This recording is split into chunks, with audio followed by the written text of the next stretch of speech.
মুমিন বান্দা কখনো অন্য কাউকে ঠাট্টা করবে না। আমার কোনো ভাই মনে কষ্ট পায়, এরকম কোনো ঠাট্টা, বিদ্রুপ, খোঁচা মেরে, পোক মেরে কথা বলা যাবে না। এটা তার চেহারা নিয়ে না, তার পেশা নিয়ে না, তার বংশ নিয়ে না, তার পরিবার নিয়ে না। তার বাবা চুরি করেছে, আমি কি বলতে পারবো তুই চোরের ঘরের চোর? বলে কি বলে না? কেউ একটু মোটা হইলে কয় তুই মোটুর ঘরের মোটু, চোখে কম দেখলে কয় তুই কানার ঘরের কানা। আছে না নাই? না না, স্টপ, থামেন, অনেক হয়েছে, আর না, এগুলো বলা যাবে না। কারো আকৃতি নিয়ে খোঁটা দেয়া, ঠাট্টা করা, এটা স্বয়ং আল্লাহর সাথে ঠাট্টা করার শামিল, ঠিক কিনা? কারো নাক যদি ছোট হয়, এর কয় বোচা, তোর নাক বোচা। এই যে যার নাক বোচা হয়েছে, ও কি নিজে বানাইছে? যার নাক খাড়া, এটা বানাইছে কে? যে কালো, বানাইছে কে? সাদা শুভ্র, বানাইছে কে? তার মানে কারো আকৃতি নিয়ে যদি আপনি ঠাট্টা করেন, স্বয়ং আল্লাহর সাথে ঠাট্টা করলেন।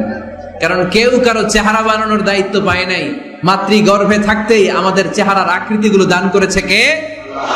হুয়াল্লাযী ইউসাউইরুকুম ফিল আরহামি কাইফা ইয়াশা লা ইলাহা ইল্লা হুয়াল আজিজুল হাকীম। তিনি এমন সত্তা, তোমরা যখন তোমাদের মায়ের পেটের ভেতরে ছোট্ট একটা ভ্রূণ কণা ছিলা, তখনই তোমাদের চেহারার আকৃতি দিয়েছে কে? মায়ের পেটে থাকতেই কে ছেলে হবে, কে মেয়ে হবে, কে সুশ্রী হবে, কে শ্যামলা হবে, কার নাক লম্বা হবে, কারটা খাটো হবে, এগুলো ফিক্স করে রেখেছে কে? এজন্য কখনো কারো চেহারা, কারো আকৃতি নিয়ে ঠাট্টা বিদ্রুপ করা যাবে না।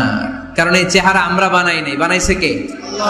প্রত্যেককে যদি আল্লাহ তাআলা প্রত্যেকের নিজের চেহারা ডিজাইন দেওয়ার সুযোগ দিত, তাহলে আমরা আমাদের চেহারা কি এরকম বানাইতাম?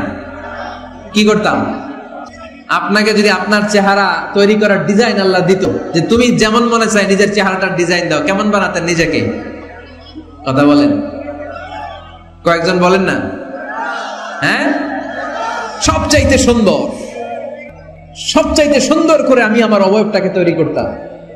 কোন নারীকে যদি তার চেহারার ডিজাইন তৈরি করার সুযোগ আল্লাহ দিতেন, সে নারী তাকে বিশ্ব সুন্দরী করে তৈরি করত, ঠিক কিনা?